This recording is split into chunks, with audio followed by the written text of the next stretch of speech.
মস্তক দমন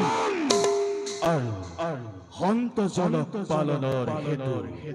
যুগে যুগে যুগে যুগে আমি হৈছো অৱতাৰ অভিমনি অত্যাচাৰী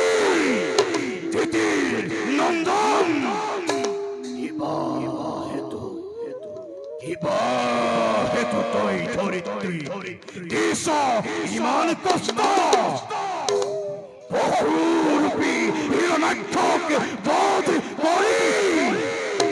তোমাক আমি কৰিম উদ্ধাৰ